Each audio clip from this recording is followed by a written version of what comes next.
Hoje eu estou aqui vestida a caráter porque a gente vai responder a tag Natal do leitor.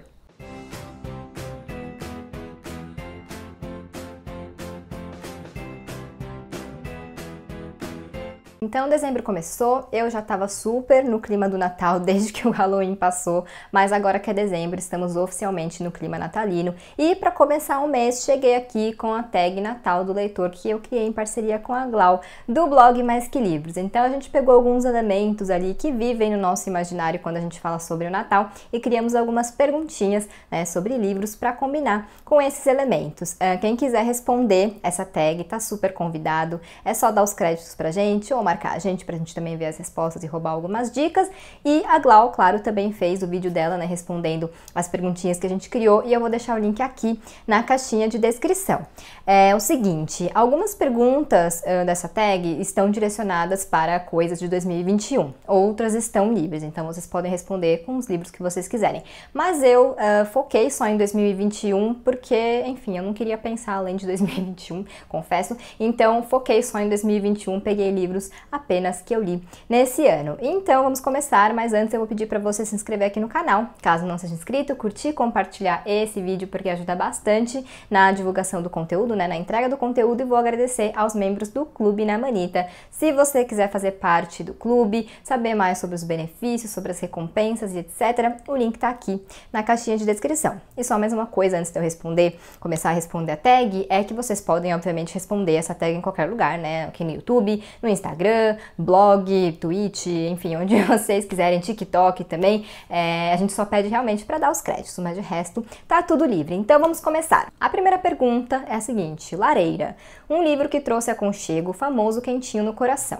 Eu escolhi A Guerra que Salvou a Minha Vida. Fiquei em dúvida entre vários, né? Principalmente entre Para Sempre Vou Te Amar e A Guerra que Salvou Minha Vida, da Kimberly B. Bradley, mas esse livro aqui é maravilhoso demais, é uma duologia, né, esse aqui e depois A Guerra que Me Ensinou a Viver. A gente leu ele no clube e foi assim, unanimidade, todo mundo amou, porque a Ada, né, que é a protagonista aqui, é realmente assim, daquelas pra você guardar num potinho. Aqui a gente vai conhecer a história dela, né, ela nasceu com o pé torto, a mãe dela não quis saber de cuidar, de tratar e nada, então ela cresceu enfurnada em casa, sem poder sair, porque a mãe dela tinha vergonha, né. E aí, enfim, começa a Segunda Guerra Mundial e como tem as ameaças de bombardeio em Londres, né, a Ada e o irmão, o Jamie, vão morar no interior da Inglaterra e lá eles conhecem uma vida completamente diferente. A Ada conhece o que é liberdade, o que é uma certa independência, o que é ser aceita como ela é, o que é ser amada, né? Então, ok, tem esse contexto horrível da guerra e eles vão sofrer algumas coisas também por causa disso,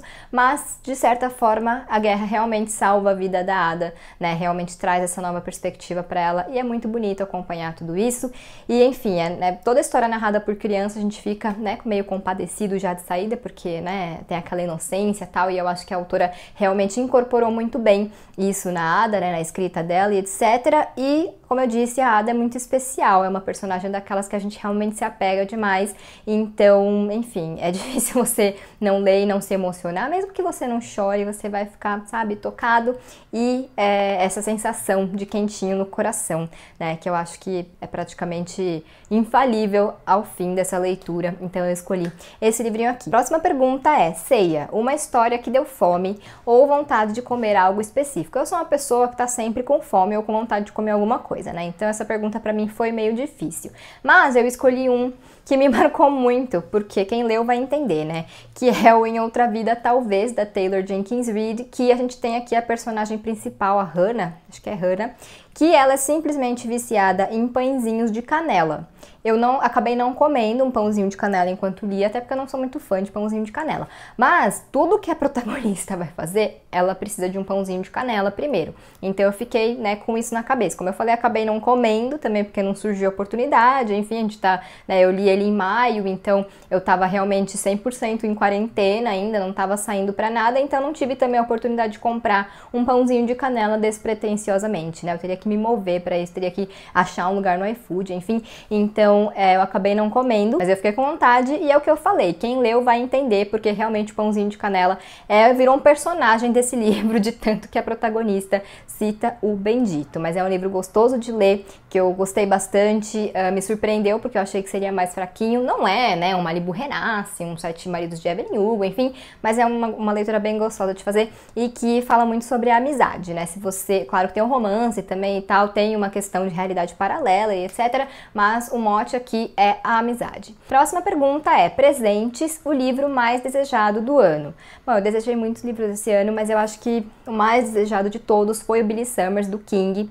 A gente teve o lançamento de Com Sangue em setembro do ano passado, esse ano a gente teve depois, que acho que foi em fevereiro ou março, mas Billy Summers eu acho que ele tinha um peso diferente, porque o Com Sangue é um livro de contos, o Depois é um livro pequenininho, e o Billy Summers realmente desde o começo parecia que tinha essa promessa de ser um grande livro, né, não só no tamanho, mas enfim, que poderia ser realmente uma grande história. Eu não esperava favoritar Billy Summers, mas aconteceu. Realmente eu gostei muito dessa história, como eu já falei várias vezes, foi um livro que eu comecei a ler e eu tava gostando, ok, e quando eu cheguei no fim, eu terminei e eu vi o quanto eu tinha sido arrebatada por essa história, o quanto eu tinha me apegado ao Billy. Então foi um livro que me surpreendeu, apesar de ser King, apesar de já ter, né, as expectativas altas, né, desde o começo, foi um livro que ainda assim ultrapassou as minhas expectativas, que eu favoritei pro ano, que eu favoritei pra vida, que eu favoritei até entre os livros do King também. Então esse foi o meu mais desejado do ano. Próxima pergunta: Árvore de Natal, uma história que foque na trama familiar. Bom, vocês sabem que eu gosto muito de histórias que, né, tenham dramas familiares e etc. É um tema que sempre me puxa muito, assim. E tem vários que eu li nesse ano e poderia citar, mas eu acabei escolhendo a minha última leitura finalizada, né, até pra sair um pouquinho aí das coisas que eu já vim indicando ao longo do ano, tá certo essa frase? Acho que sim. Então eu escolhi O Palácio de Papel, da Miranda Cowley Heller. É isso, que foi o livro de novembro do Intrínsecos, né? Eu fiquei muito curiosa assim que eu recebi. Eu sempre fico curiosa, mas alguns me deixam especialmente curiosa, e esse foi um caso assim que eu fiquei realmente muito curiosa para fazer essa leitura, já pela sinopse, porque eu vi que iria envolver essa questão de dramas familiares. E aí a Carol Calhau leu, a Clara leu, a Camila leu, e elas todas gostaram do livro e falaram que eu ia gostar, justamente por saber dessa minha predileção pela questão das tramas familiares, dos dramas e etc. E eu falei, então vou ler, né? Eu queria ler o Shug Ben, que é o livro de outubro, mas falei, ok, vou ler então Palácio de Papel, e foi uma ótima escolha, é um livro maravilhoso, eu devorei assim rapidinho, porque a gente vai lendo, a gente quer saber o que aconteceu, e eu achei muito interessante como esse livro, que eu já deixo aqui o aviso, né, ele tem gatilho de abuso sexual, e é um livro bem forte, assim, bem pesado, então se você não tiver num momento legal, melhor você deixar pra depois, mas eu gostei muito de como ele mostra a forma, como alguns acontecimentos ali na vida, né, das mulheres, molda elas, né, molda a vida delas e os relacionamentos delas pra sempre, por mais que elas reconheçam que elas estão numa dinâmica e que elas queiram até sair dessa dinâmica, esses acontecimentos realmente ditam, de certa forma, né, a vida delas. Eu não vou falar o que é, né, porque eu não quero estragar a experiência de ninguém, mas isso me chamou muita atenção. Enfim, é uma história que eu ainda tô digerindo, eu terminei ali no no domingo, hoje é terça, então eu ainda tô, né, mastigando aqui tudo que eu li nesse livro, mas eu já adianto que eu gostei muito, que me deixou bastante reflexiva e que tem essa carga aí de dramas familiares, né, que a gente gosta, e só, né, relembrando aqui, se você não tá no momento legal, deixe para ler depois, mas leia, porque é muito bom. Próxima pergunta é Pisca Pisca, um livro que encantou pela capa, mas acabou não sendo tudo o que você esperava. Eu escolhi A Vida Invisível, de Eddie LaRue.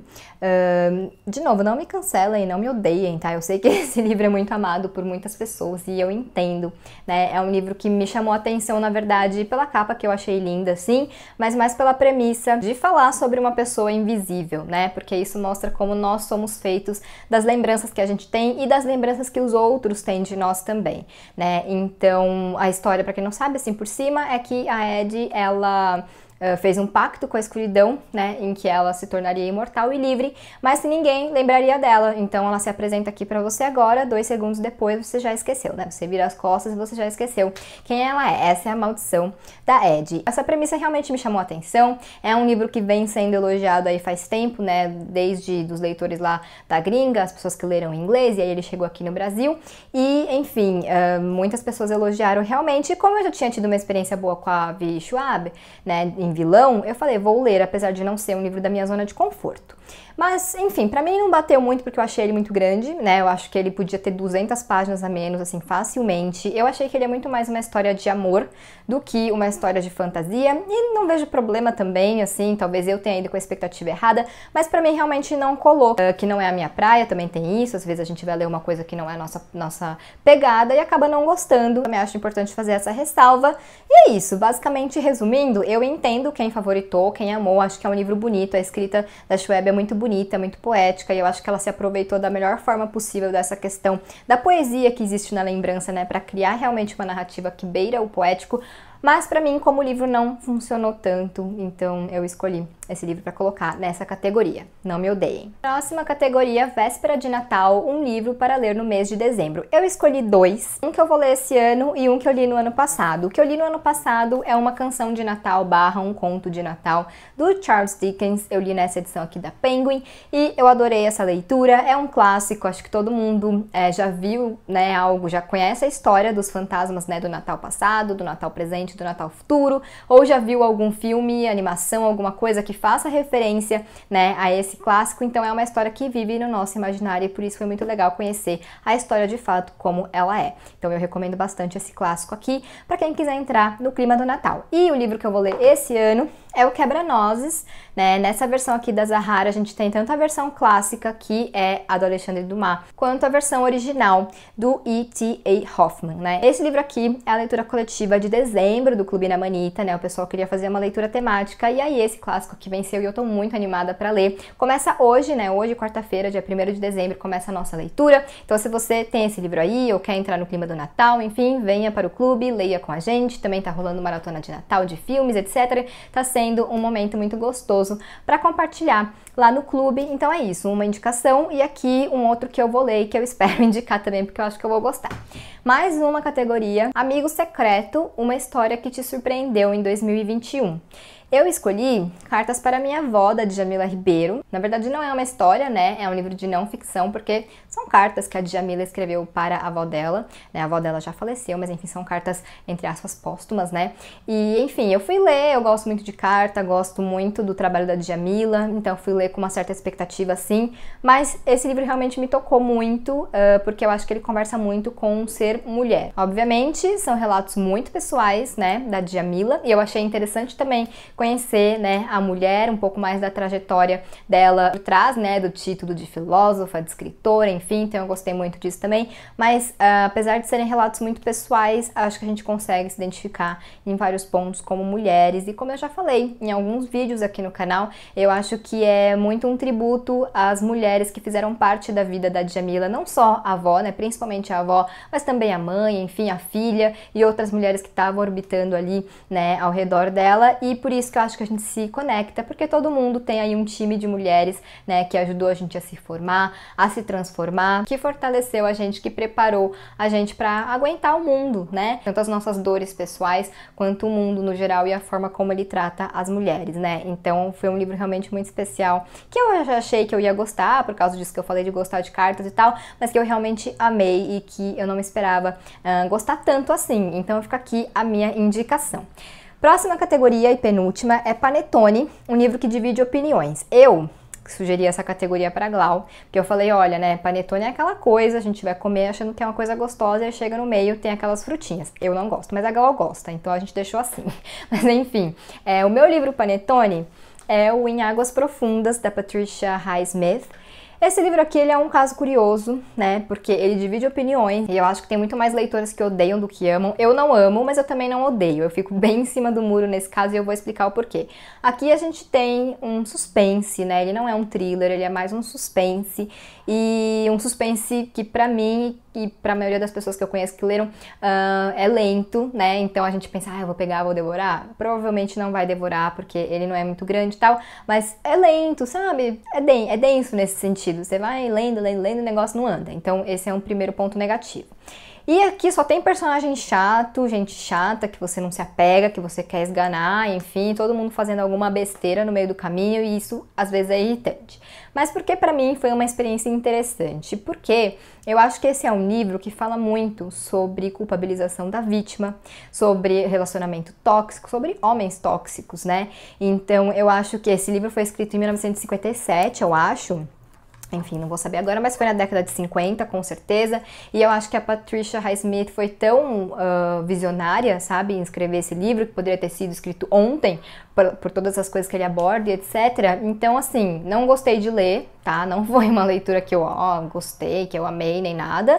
Mas eu achei interessante, né, por causa dessas reflexões que eu falei e principalmente por ele ter sido escrito na década de 50 e como a Patricia já estava ali vendo essas coisas, né, que com certeza aconteciam e, enfim, fala de valores e aparências e fachadas e julgamentos, então foi um livro muito interessante. Eu não consigo recomendar, tipo, nossa, leiam em Águas Profundas, não consigo, tá?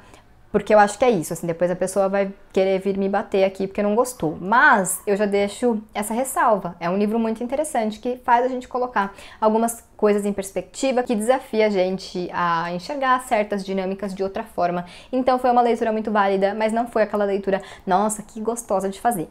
E por fim, a última categoria é filme de Natal, um filme para assistir no mês de dezembro. Bom, desde o ano passado a gente já teve a Natalnita, né, que é a maratona de Natal no Clube da Manita, e a gente viu vários filmes juntos, então a minha lista de indicações foi crescendo. E aí esse ano também já vimos vários, mas tem um que realmente me conquistou, né, eu poderia indicar vários, mas um que realmente me conquistou, que talvez até vocês já tenham visto, porque ele está hypado, que é um match surpresa.